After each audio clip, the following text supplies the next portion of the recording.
Okay, today we're going to talk about our lesson on acids and bases.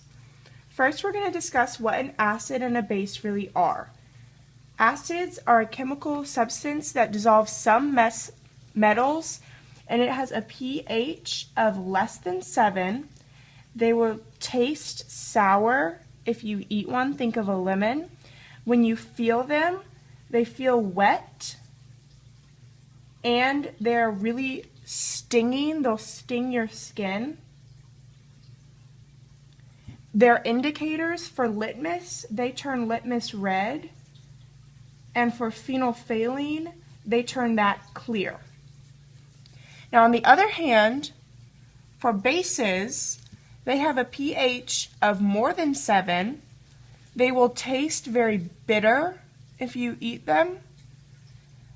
How they feel is like, think of soap. They're very slippery.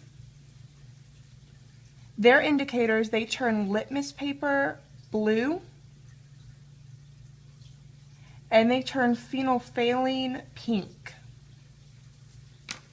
Okay, so that's acids and bases. Now, an arsenous acid is any substance that ionizes and gives off hydrogen ions.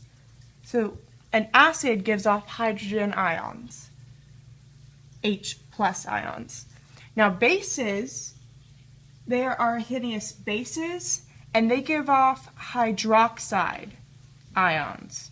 So you'll know your acids and bases if they give off hydrogen ions or hydroxide ions, and those are indicated by H+ and OH negative. Now, the pH scale is just a numerical representation of acidic and alkaline. Alkaline is another word for base. This is just a representation of the acids and bases. Over here we have very, very, very strong acids like HCl. Those are your stomach acids. Then we move on to lemon juice, tomato juice, and milk. Then over here we have our only neutral substance is pure water at the pH of 7. And we use 7, that's why we have acids as less than 7, pHs as more than 7, because 7 is our basis here with the neutral. Then we move on to our alkaline substances with toothpaste at about 8.7. We have household cleaning agents are the really strong bases with ammonia, bleaches and oven cleaners, and drain cleaners as our strongest base. Now, that is the way we classify acids and bases. If you're talking about acids and bases, we classify them as strong or weak. Okay, so the closer you are to neutral, like with an acid of 6 or 8, those are the weaker acids and bases. But the farther away you get, like with HCl and drain cleaner, those are the stronger acids and bases. Now on to indicators. Litmus paper is a favored indicator. You dip it in any liquid, and if it's red, it's an acid, and if it's blue, it's a base. Phenolphthalein is also a very commonly used indicator. You pour it into your substance, and if it turns clear, it's an acid, and if it turns pink, it is a base.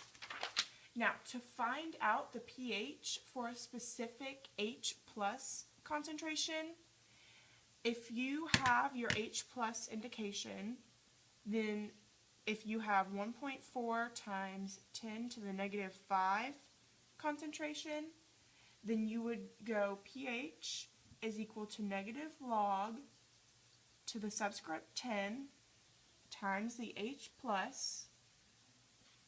fill in your H+,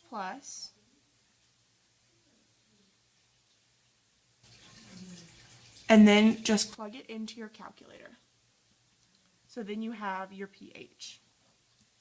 Now, if you want to calculate the H+ concentration from your pH, then you would just find your H+ concentration by putting in, that's your known pH. You would put your pH in your subscript, and then just solve it in your calculator.